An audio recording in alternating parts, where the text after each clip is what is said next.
नमस्कार दोस्तों, यह है राज कंप्यूटर बैतूल और हम लोग मई के एग्जाम के लिए सीरीज पढ़ रहे हैं। उसी क्रम में आज हमारे पास में है ये 8th नंबर का वीडियो। इसके पहले के जो वीडियो 7 वीडियो अपलोड कर दिए है उसके लिंक मिलेगी आपको आई बटन में। और जो हमारी लाइव क्लासेस चल रही है मेंबरशिप बेस्ड है, तो आप चाहे तो मेंबरशिप ज्वाइन करके और डेली लाइव क्लासेस भी सीपीसीटी मई के एग्जाम के लिए अटेंड कर सकते हैं। ज्वाइन बटन आपको मिलेगा, उस पर आप क्लिक कर सकते हैं। चलिए, और डिस्क्रिप्शन में आपको एप्लीकेशन की लिंक मिलेगी, तो वहाँ पर ये कोर्स हमारे पास में है। ये कोर्स आप चाहो तो ले सकते हैं। इसमें कंप्यूटर डिटेल में पढ़ा है, प्लस एमसीक्यू भी है इसमें आपको, साथ में लाइव क्लासेस और मॉक टेस्ट इसके अंदर आपको मिलने वाला है। और ये स्पेशल मॉक टेस्ट है। इस मॉक टेस्ट में 40 टेस्ट और 40 और 20 मतलब टोटल 60 टेस्ट मिलते हैं, जो बड़ी अच्छी तैयारी आपकी एग्जाम के लिए करा देने वाली है। तो आप हम लोग स्टार्ट करते हैं आज की क्लास। आज का पहला प्रश्न है, निम्नलिखित में से किस प्रकार की कंप्यूटर मेमोरी का उपयोग उन प्रोग्रामों और डेटा को संग्रहित करने के लिए किया जाता है जिन्हें वर्तमान में सीपीयू द्वारा संसाधित किया जा रहा है, मतलब कि प्रोसेस किया जा रहा है ना। तो हमारे से प्रश्न ये पूछ रहा है कि यहाँ पर ऐसी कौन सी स्टोरेज डिवाइस है जब कंप्यूटर कोई प्रोसेस करता है तो वो डाटा कहाँ पर होता है, उसके अंदर होता है। मतलब जब भी सीपीयू प्रोसेस करेगा तो प्रोसेस करने वाला डाटा कहाँ पे मिलेगा हमको, इसके अंदर मिलता है। यहाँ जो मेमोरी हमारे पास में है इसमें सबसे पहले हमारे पास में है यहाँ पर रैम, मास मेमोरी, फ्लैश मेमोरी और पीरोम। पीरोम तो हमारे पास में क्या होता है, ये एक प्रकार का रोम है। पीरोम कंप्यूटर में यूज नहीं किया जाता, इससे केवल एक बार प्रोग्राम किया जाता है, प्रोग्रामेबल रीड ओनली मेमोरी है ना। तो सीपीयू और इसका कोई लेना देना यहाँ पर नहीं है। फ्लैश मेमोरी है। फ्लैश मेमोरी जैसे हमारी पेन ड्राइव होती है या मेमोरी कार्ड्स वगैरह होते हैं, है ना। फ्लैश का अर्थ ही होता है कि कोई भी मूव करने वाला भाग उसके अंदर नहीं लगा हो, तो ये भी नहीं होगा। मास स्टोरेज हम या मास मेमोरी जो रहती है हमारे पास में, जिसमें हम बहुत ज्यादा डाटा सेव करते हैं, जैसे हार्ड डिस्क हो गया, एसएसडी हो गया, ये फॉर्मेट कहाँ पे आते हैं, मास स्टोरेज में आते हैं। और जब भी हमारा सीपीयू काम करेगा हमारे कंप्यूटर में, हम जब भी कोई काम करते हैं बेसिकली, तो कहाँ पर होता है, वो रैम के अंदर ही होता है ना। तो इस प्रश्न का राइट आंसर भी क्या आएगा, रैम ही आएगा, है ना। कोई भी प्रोग्राम जब हम ओपन करते हैं तो रैम में ही होगा, कोई फाइल ओपन करते हैं वो भी रैम में ही ओपन होती है। इसलिए कंप्यूटर या हम मोबाइल की भी बात कर ले, हम रैम थोड़ी सी ज्यादा लेते हैं ताकि ज्यादा अच्छे से, ज्यादा बेहतर तरीके से काम कर सके। अगला प्रश्न है, एमएस वर्ड 2019 में एक तालिका में निम्नलिखित में से कितने अधिकतम कॉलम इंसर्ट कर सकते हैं। मतलब हम जो टेबल इंसर्ट करते हैं, इंसर्ट में जाते हैं और हम टेबल इंसर्ट करते हैं, तो वहां पर हम लोग मैक्सिमम, है ना, कितने क्या इंसर्ट कर सकते हैं हम लोग, कॉलम, है ना। तो एमएस वर्ड 2019 में तालिका में निम्नलिखित में से क्या बोल रहा है, अधिकतम, मैक्सिमम, कम से कम हमेशा आंसर क्या आएगा, इसका 1 आएगा, है ना। और अधिकतम कितने कर सकते हैं, तो याद रखिएगा ये क्वेश्चन बार बार एग्जाम में पूछा जाता है। कितने कर सकते हैं हम लोग, 63। अधिकतम हम कितने कर सकते हैं, 63 कॉलम वहां पर हम लोग इंसर्ट कर सकते हैं। अगला प्रश्न है, यदि आपको संख्याओं के किसी कॉलम या पंक्ति का योग करना है, मतलब आपको क्या करना है, उसको जोड़ना है, तो उन संख्याओं के बगल में एक सेल चुने जिन्हें आप जोड़ना चाहते हैं, होम टैब में चुने। मतलब कि अगर आप इस तरीके से, हमारे पास में जो एक्सेल की स्प्रेडशीट होती है उसमें ऐसी रो होती है हमारे पास में, और इस तरीके से हमारे पास में कॉलम होते हैं, तो आप ऐसे भी टोटल लगा सकते हैं, रो टू रो, और कॉलम टू कॉलम भी आप टोटल लगा सकते हैं। एक सेल आपको एक्स्ट्रा सेलेक्ट करनी होती है ना, वही वो बोल रहा है। तो हम किस तरीके से क्या करेंगे, जोड़ सकते हैं। हमको बोल रहा है एवरेज के माध्यम से, सब टोटल के माध्यम से, ऑटो सम या header row. Header row basically क्या होती है, जैसे यहाँ पे ए बी सी जो होता है ना, ये कॉलम के हमारे पास में होती है, और ये हेडर रो बोल रहा है, तो रो क्या आएगा, 1 2 3 4। तो हेडर जो रो होगी वो ये 1 2 3 4, और अगर कॉलम के लिए पूछे कॉलम हेडर, तो ए बी सी डी ये होती है। हमको यहाँ पे जोड़ना है, तो जोड़ने के लिए हम यूज करने वाले किसको, ऑटो सम का ऑप्शन, जो हमको होम टैब पर ही मिल जाता है, ये याद रखेंगे, है ना। एवरेज अगर निकालना है हमको तो हम एवरेज के लिए यूज करेंगे। सब टोटल पूरा ये टेबल होता है, इसका टोटल लगाने के लिए हम लोग यूज करते हैं। हेडर रो, इससे हमने बात कर ली कि हेडर रो ये नंबर जो होते हैं उनकी बात हो गई। अगला प्रश्न है, प्रिंटर और प्लॉटर के संदर्भ में निम्नलिखित में से कौन सा कथन सत्य है, सही वाला कथन पहचानना है। ठीक है। प्रिंटर बेसिकली हम लोग जो यूज करते हैं, तो नॉर्मल जो हम लोग काम करते हैं ऑफिस वगैरह में, घर वगैरह में, वहां पे हम प्रिंटर का यूज करते हैं। और प्लॉटर का यूज हम कहाँ करते हैं, जहां हमको बहुत बड़े आकार में प्रिंटिंग करनी हो, साथ में बहुत अच्छी क्वालिटी में प्रिंटिंग करनी हो, वहां पर हम प्रिंटर का यूज करते हैं। हमको बोल रही है पहली कंडीशन, प्लॉटर को कागज पर सीधे स्याही या टोनर लगाकर रास्टर इमेज बनाने के लिए डिजाइन किया जाता है। तो अगर कल का वीडियो देखा होगा आपने, तो उसमें भी हमने बात करी है कि जो हमारे पास में प्लॉटर होता है ना, ये रास्टर इमेज नहीं बनाता, ये क्या बनाता है, ये वेक्टर इमेज प्रिंट करने के लिए हम लोग प्लॉटर का यूज करते हैं। तो ये पहला जो कथन कैसा हो गया, ये गलत है, क्योंकि क्या बोल रहा है, रास्टर के लिए। दूसरा है, प्रिंटर लाइनों और आकृतियों को खींचने के लिए पेन या टोनर को सटीक रूप से रखकर वेक्टर आधारित आउटपुट बनाता है। तो भैया ये भी इसके लिए गलत हो जाएगा। क्यों, क्योंकि जो प्रिंटर होता है ये क्या बनाता है, ये बनाता है रास्टर, है ना। तो ये दोनों अल्टी पल्टी कर दी है, इससे क्या होंगे, दोनों के दोनों ये गलत हो जाएंगे। ठीक है, ये जो नीचे की लाइन है ये प्लॉटर के लिए होना चाहिए, ऊपर वाली प्रिंटर के लिए। तो ये दोनों कैसे है, गलत। तो क्या आएगा, नाइदर 1 और 2 दोनों ही कैसे है, गलत है ना। ना तो 1 है और ना ही 2। सत्य के लिए पूछ रहा था क्या हमसे, हाँ सत्य के लिए दोनों गलत है। निम्नलिखित में से कौन सी मेमोरी कंप्यूटर सिस्टम की सेकेंडरी स्टोरेज में उपयोग की जाती है। मतलब यहाँ पे हमारे पास मेमोरी दी है, तो ऐसी कौन सी मेमोरी है जो कंप्यूटर सिस्टम की सेकेंडरी मेमोरी है ना। बेसिकली हमारे पास में प्राइमरी और सेकेंडरी दो तरह की मेमोरी होती है। प्राइमरी मेमोरी की अगर हम बात करें तो वहां पर हम क्या पढ़ते हैं, हम लोग वहां पढ़ते हैं रोम और हम क्या पढ़ते हैं, रैम, मोटे तौर पर। इसके अलावा अगर हम सेकेंडरी की बात करें तो सेकेंडरी में हम लोग क्या है, हमारे पास hard disk, CD, DVD, blu-ray disk, है ना, tape drive, pen drive, SSD, memory card, ये सारा इस तरफ हमारे पास में आता है सेकेंडरी स्टोरेज। यहाँ पर हमारे पास पहला ऑप्शन बोल रहा है कैश, बोल रहा है एसरैम, डीरैम और मैग्नेटिक। देखो कैश मेमोरी जो होती है किसके पास होती है, ये होती है सीपीयू के पास में, सीपीयू के पास में होती है, रजिस्टर से मिलकर बनी होती है ना। यहाँ तक कि कैश मेमोरी बनाने के लिए हम एसरैम का भी यूज करते हैं। तो यहाँ पे कैश मेमोरी एसरैम से बनी है, तो सीपीयू के पास में, तो इसको हटा दो, है ना। हालांकि इसको प्राइमरी में रख सकते हैं, पर आप हटा दो उसको। एसरैम हमारे पास में रैम है, डी भी हमारे पास में रैम होती है। तो दोनों के दोनों हमारे पास में क्या हो गई, ये प्राइमरी मेमोरी हो गई। अब बचा हमारे पास मैग्नेटिक, क्या होगा ये मैग्नेटिक, आप बोल दो टैप या आप बोल दो हार्ड डिस्क। ये दोनों ही कैसी होती है, मैग्नेटिक होती है। साथ में जब हमारे पास फ्लॉपी डिस्क होती है, ये भी कैसी होती है, मैग्नेटिक ही होती है। तो मैग्नेटिक जो आंसर होगा ये सही होगा सेकेंडरी स्टोरेज के लिए। निम्नलिखित में से कौन MS एक्सेल 2019 विंडो का एक तत्व नहीं है। मतलब यहाँ पर जो चीजें हमको दी है MS एक्सेल 2019 में, इनमें से कौन सी नहीं होती है। हमको बोल रहा है फार्मूला, MS एक्सेल है तो फार्मूला तो होगा भी। या रिबन बोल रहा है, रिबन हमारे पास में चाहे हम बात करें वर्ड, एक्सेल, पावर पॉइंट, किसी भी चीज की हम बात करें, सब पे रिबन होता है, तो ये तो होता है।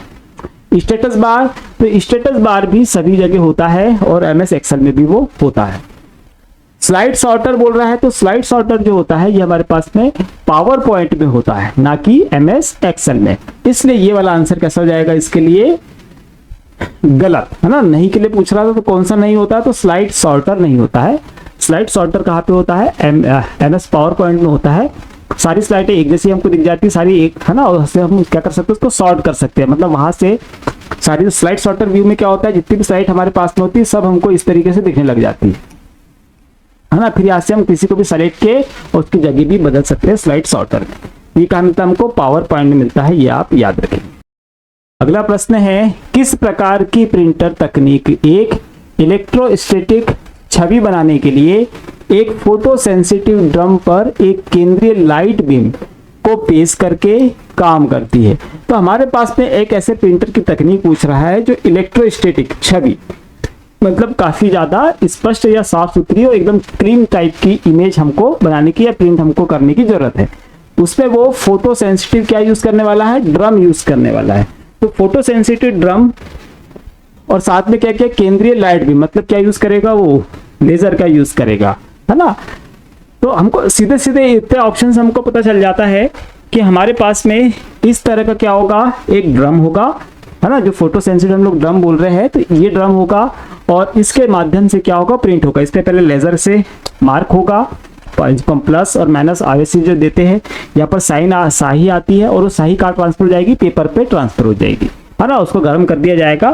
तो हमको पता है कि यहाँ पे लेजर बीम का यूज कर रहे हैं हम लोग, तो हमारा आंसर क्या आने वाला है, हमारे पास आंसर आएगा लेजर का।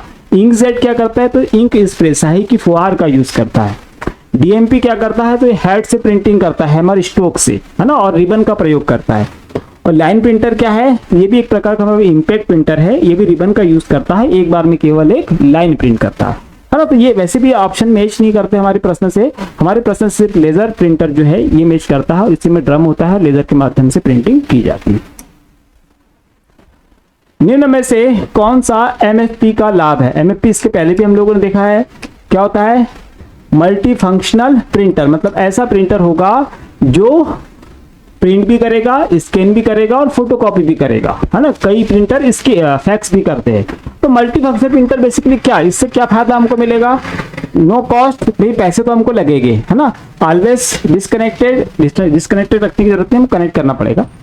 स्पेस सेविंग और नॉट एट ऑल, तो यहाँ पर बेसिकली क्या होने वाला है कि हम लोगों को क्या बचेगा, सिर्फ स्पेस बचने वाला है ना। और थोड़ी सी जो लागत है वो कम जरूर आएगी, लेकिन बिल्कुल फ्री नहीं होगा, लागत तो लगेगी कि हमको कॉम्पैक्ट मिल रहा है, हेवी ड्यूटी नहीं करेगा वो, इतनी सारी चीजें होगी, मल्टी फंक्शनल प्रिंटर होगा तो हेवी ड्यूटी नहीं होगा, फिर वो आपको बहुत बड़े आकार में और बहुत बड़े साइज में लेना पड़ेगा, तब वो बराबर काम करता है। छोटे स्तर पे हम बात करेंगे तो हेवी ड्यूटी नहीं मिलेगा, लेकिन वो आपके क्या बचा देगा, स्पेस बचा देगा। किस अभिविन्यास मोड का उपयोग विस्तृत स्प्रेडशीट प्रिंट करने के लिए किया जाता है? मतलब कि किस अभिविन्यास, अभिविन्यास मतलब क्या होता है भैया, ओरिएंटेशन होता है। तो कौन से ओरिएंटेशन मोड का उपयोग विस्तृत स्प्रेडशीट, विस्तृत मतलब कैसी होगी, वाइड, है ना, स्प्रेडशीट को प्रिंट करने के लिए किया जाता है। अभी हमारे पास में क्या होगी, इस तरीके क्या पोर्ट्रेट होती है, इस तरीके से हमारे पास क्या होता है, लैंडस्केप या क्षैतिज जो पेज बोलते हैं हम लोग। तो हम किसका यूज करेंगे, तो यहाँ पर हमको बोल रहा है हॉरिजॉन्टल, वाइड, पोर्ट्रेट और लैंडस्केप। देखिए यहाँ पर चौड़ाई की अगर हम बात करें, करना तो इसी को है, लेकिन चौड़ाई की अगर बात करें यहाँ पे बोल रहा है वाइड, लेकिन वाइड हमारे लिए कैसा हो जाएगा, गलत आंसर हो जाएगा, है ना। हम लोग को क्या बोल रहा है फिर, हॉरिजॉन्टल, हॉरिजॉन्टल का मतलब भी क्या होता है, ऐसा ही पेज होता है, लेकिन हॉरिजॉन्टल भी यहाँ पे क्या हो जाएगा, ये भी यहाँ पर गलत हो जाएगा। क्यों, क्योंकि यहाँ पे उसका जो ओरिजिनल नाम है वो लिखा हुआ है, वो क्या है, लैंडस्केप। इसी नाम से हमको वहां पर पेज ओरिएंटेशन मिलता है। पोर्ट्रेट और लैंडस्केप टोटल 2 मोड हमारे पास में होते हैं, जिसमें अगर वाइड में अगर हमको प्रिंटिंग करनी है, सेटिंग करनी है, तो हम यूज करने वाले किसका, लैंडस्केप का यूज करेंगे। तो ये इसका राइट आंसर। प्रारंभिक उपयोग के लिए hard disk drive, floppy disk या फ्लैश ड्राइव, है ना, मतलब हार्ड डिस्क होगी, फ्लॉपी होगी या फ्लैश मतलब आपकी पेन ड्राइव होगी। जैसे डेटा स्टोरेज मीडिया की कॉन्फ़िगरेशन प्रक्रिया को क्या कहा जाता है? तो सीधे सीधे सुन लीजिए कि जब भी हम कोई हार्ड डिस्क लेकर आते हैं, हम लोग पेन ड्राइव लेकर आते हैं, मेमोरी कार्ड लेकर आते हैं, एसएसडी लेकर आते हैं, तो सबसे पहले हम लोग क्या करते हैं, सबसे पहले हम उसको फॉर्मेट कर देते हैं, है ना। जैसे खरीद के लेकर आए हैं तो हम उसको क्या करेंगे, फॉर्मेट करेंगे। अगर हमने ऐसा नहीं किया है, मतलब हमारा डाटा बहुत जल्दी कैसा हो जाने वाला है, खराब हो जाने वाला है उसके अंदर का डाटा। तो अगर आपने उसको फॉर्मेट कर दिया है तो क्या हुआ, उसमें नए ट्रैक और सेक्टर का निर्माण हो गए, अब फ्रेश है बिल्कुल। अब इसमें हम डाटा डालेंगे तो फिर क्या होगा, लंबे समय तक के चलने वाला है। तो क्या करेंगे हम लोग, डिस्क को क्या करेंगे, हम डिस्क को करेंगे फॉर्मेट, है ना। तो इसका पहला वाला जो ऑप्शन है यही सही होगा।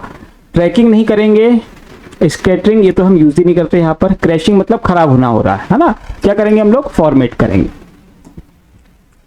MS एक्सेल 2016 में सूत्रों मतलब जो फॉर्मूले हम लोग लगाते हैं, फंक्शन, दोनों को समझने के लिए उनके पहले खाली स्थान लगाना होता है। तो ये क्वेश्चन तो हमको पता ही होना चाहिए हमारे एग्जाम के लिए कि MS एक्सेल किसी भी वर्जन में, यहाँ पर वो बोल रहा है 2016, किसी भी वर्जन की अगर हम बात करें तो जब भी कोई फार्मूला या फंक्शन हम लोग यूज करते हैं तो उसके पहले हम क्या लगाते हैं, उसके पहले हम साइन लगाते हैं, किसका, इक्वल का साइन लगाते हैं। ये आपको याद रखना है ना। और यहाँ पे ये तारांकन जो दिया हमको, स्टेरिस्ट हम इसको बोलते हैं, इसका यूज करते हैं इनटू करने के लिए, गुना करने के लिए, है ना। बाकी तो हमारे पास सामान्य है। MS वर्ड 2019 में keyboard shortcut control plus shift plus less then का उपयोग किया जाता है। Control shift plus less then का उपयोग हम क्यों करेंगे भैया, कंट्रोल शिफ्ट और लेस देन हम लोग बेसिकली यूज करते हैं फॉन्ट के साइज को कम करने के लिए, और अगर ग्रेटर देन हम यूज करते हैं तो उससे क्या होता है, फॉन्ट का साइज इंक्रीज होता है या बढ़ता है। तो इससे क्या होगा, फॉन्ट का साइज कैसा होगा, इस फॉन्ट का साइज इससे कम होने वाला है। तो हमारे पास बोल रहा है make font size larger, font के आकार को बड़ा करने के लिए। तो बड़ा करने के लिए ये नहीं होगा, उसके लिए हमको ये वाला साइन लगाना पड़ेगा। डिक्रीज द फॉन्ट, फॉन्ट के आकार को छोटा करने के लिए, तो हाँ ये हो जाएगा। फॉन्ट डायलॉग बॉक्स को खोलने के लिए, फॉन्ट डायलॉग बॉक्स खोलने के लिए हम लोग कंट्रोल+D यूज कर लेते हैं, कंट्रोल+D का यूज करते हैं, याद रखना। संपूर्ण टेक्स्ट को कैपिटल करने के लिए, तो इसके लिए हम क्या यूज करते हैं, F3, है ना। लेकिन अकेले करेंगे क्या, नहीं, Shift+F3 हम लोग यूज करेंगे। तो क्या होगा, यहाँ पर सारे के सारा कैसे कैपिटल हो जाएंगे, चेंज के इसकी शॉर्टकट की। ठीक है, तो हमारे पास में क्या बचा आंसर इसका, हमारे पास बचा है फॉन्ट के आकार को छोटा करने के लिए, डिक्रीज करने के लिए हम लोग यूज करने वाले किसका, लेस देन का। ग्रेटर देन करेंगे तो बढ़ेगा। हाँ, एक क्वेश्चन और मैं बता देता हूं उसका। देखिए हमारे पास में शॉर्टकट की दी हुई है, control shift plus less than दी है, ग्रेटर दी है। जब ये फॉन्ट का साइज इंक्रीज या डिक्रीज करते हैं दोनों, तो हमारे पास होम टैब पर जो फॉन्ट जहां से हम सेट करते हैं उसके साइड में फॉन्ट के साइज होते हैं, मतलब ड्रॉप डाउन होता है। तो फॉन्ट ड्रॉप डाउन जो हमारे पास ऑप्शन होते हैं, है ना, उसी के अकॉर्डिंग ये फॉन्ट को छोटा और बड़ा करता है ना, कि 8, 10, 11, 12 ये जो फॉन्ट साइज हमको मिलते हैं, इसी के अकॉर्डिंग क्या करेगा, वो फॉन्ट के साइज को बढ़ाएगा और उसी के अकॉर्डिंग फॉन्ट के साइज को कम करेगा, ड्रॉप डाउन बटन में जो रहते हैं उसी के अकॉर्डिंग। ठीक, तो ये भी याद रखिएगा। फिर हमारे पास में है MS Excel 2019 में सेल रेंज चिन्ह का उपयोग करके दर्शाई जाती है। तो अगर हमको MS Excel में सेल की क्या बतानी है, रेंज बतानी के लिए यहां से लेकर यहां तक के, तो हम कैसे दर्शाते हैं। तो MS Excel में सेल की रेंज की अगर हम बात करें तो रेंज जब भी हम बताएंगे, मतलब A1 की बात करें तो A1 के बीच में हम क्या लगा देंगे, कॉलन, A1 से लेकर A10 तक के, है ना। या फिर हम क्या बोल देंगे, B1 से लेकर B12 तक के, जो भी आपको बोलना, तो क्या लगाएंगे बीच में, हम लोग यूज करते हैं कॉलन। ठीक है, तो कॉलन कहां पर हमारे पास में, ये बोल रहे हैं कॉमा, कॉलन, सेमी कॉलन और फॉरवर्ड स्लैश। तो ये जो कॉलन है आपका, इसको आप लगा दीजिए, ये हमारा राइट आंसर है। कॉमा हम तब लगाते हैं जब इंडिविजुअल लगाना हो, कि मान लो हमको A1 लगाना है, कॉमा, A2, कॉमा, फिर A5 कर दिया अपने, कॉमा, फिर A10 कर दिया, ऐसे अलग अलग करने हैं तब इसका यूज करते हैं, इसका हम नहीं करते। फॉरवर्ड स्लैश का भी यहां पर हम लोग यूज नहीं करते। ठीक है, सेल रेंज के लिए। फिर हमारे पास में है इंपैक्ट प्रिंटर के संदर्भ में निम्नलिखित में से कौन से कथन सत्य है। सत्य कथन बताना है हमको इंपैक्ट प्रिंटर के लिए।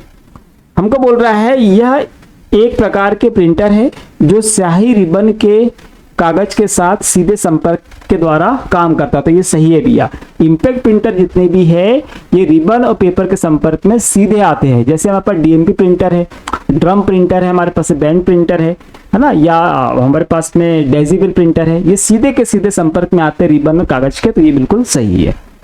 फिर बोल रहा है इंपैक्ट प्रिंटर में टाइपराइटर के समान तंत्र है। तो बिल्कुल इंपैक्ट प्रिंटर में टाइपराइटर की तरह ही ये काम करता है। हम एग्जांपल भी देखते हैं डेजिबल प्रिंटर का, है ना। तो पूरा डेस्क कैसे, उसमें पिने होती है, रिबन का यूज करते हैं और स्ट्रोक से प्रिंटिंग की जाती है। तो बिल्कुल टाइपराइटर की तरह। तो ये दोनों ऑप्शन कैसे होंगे, ये दोनों के दोनों ऑप्शन हमारे होने वाले हैं सही। तो इसके क्या होगा, बोथ A and 2 दोनों क्या बोल रहा है, वो सत्य बोल रहा है। तो दोनों को दोनों कैसे है, सही। MS वर्ड 2019 में निम्नलिखित में से कौन सा मेल मर्ज प्रक्रिया के लिए एक अवैध डेटा सोर्स है। मेल मर्ज प्रक्रिया के लिए कौन सा एक अवैध डेटा सोर्स है, मतलब किसका हम डेटा सोर्स नहीं ले सकते। यहाँ पे बोल रहा है MS, अच्छा 3 ही ऑप्शन दिए, चलिए। यहाँ बोल रहा है एक्सेस डेटाबेस से हम ले सकते हैं क्या, तो डेटाबेस से हम एक्सेस के डेटाबेस से हम डाटा ले सकते हैं मेल मर्ज के लिए। एक्सेल स्प्रेडशीट, इससे भी हम ले सकते हैं डेटा, है ना। आउटलुक कॉन्टेक्ट लिस्ट से, इससे भी हम डेटा ले सकते हैं। मतलब जो हमारे पास ऑपरेटर था उसने इसका गलत आंसर टाइप ही नहीं किया। ठीक है, तो तीनों के तीनों आंसर कैसे सही है, गलत वाला इसमें नहीं है, याद रखिएगा, है ना। ये हमसे बोल रहा था कौन सा अवैध है, तो इसमें कोई भी अवैध नहीं है ना। तो मैं यहां लिख देता हूं नन। ऑप्शन नंबर 4 क्या हो गया, तो ये वाला जो आंसर होगा इसका, ये सही होगा, चौथे नंबर वाला। ठीक है, बाकी तीनों क्या है, सही है, और ये वाला गलत है। रियल टाइम ऑपरेटिंग सिस्टम के लिए एक इंटरप्ट लेटेंसी होनी चाहिए। रियल टाइम है ना, रियल टाइम ऑपरेटिंग सिस्टम, इसका फुल फॉर्म पूछेगा इस बार, है ना। रियल टाइम ऑपरेटिंग सिस्टम के लिए इंटरप्ट लेटेंसी क्या है? देखिए लेटेंसी मतलब क्या होता है? देरी, है ना। इंटरप्ट मतलब आदेश, है ना। तो जब सीपीयू को आदेश या प्रोसेसर को आदेश दिया जाएगा तो उसमें कितनी देरी होनी चाहिए? तो आपको बता दूं रियल टाइम जो होगा इसमें हमको यहाँ पर हमने कुछ करेक्शन किया है। रियल टाइम ऑपरेटिंग सिस्टम है, इससे जुड़ा हुआ कोई दूसरा कंप्यूटर तो तुरंत कमांड जाना चाहिए, है ना। देरी नहीं होनी चाहिए, अदरवाइज वहाँ का जो प्रोग्राम होगा या वहाँ की जो स्थिति होगी बिगड़ जाएगी, है ना। जैसे रियल टाइम ऑपरेटिंग सिस्टम कहाँ यूज करते हैं? एयर ट्रैफिक में यूज करते हैं। तो यहाँ जमीन से जो सिग्नल चाहिए या उसका रास्ता बदला गया है वहाँ पे हवा में तुरंत बदल जाना चाहिए, नहीं तो फिर प्रॉब्लम हो सकती है। तो क्या कितनी लेटेंसी कैसी होनी चाहिए? हमको बोल रहा है प्रतिबंध विहीन, अधिकतम, अल्पतम, शून्यतम। तो कैसी होनी चाहिए? तो वो अल्पतम होनी चाहिए, है ना। हम शून्यतम के साथ नहीं जाएंगे क्योंकि बहुत माइनर से देरी थोड़ी सी होती है। कैसी होनी चाहिए? हमेशा अल्पतम, सबसे कम होनी चाहिए। अगला प्रश्न है निम्नलिखित में से कौन सा कथन सही है? हमको सही कथन पहचानना है।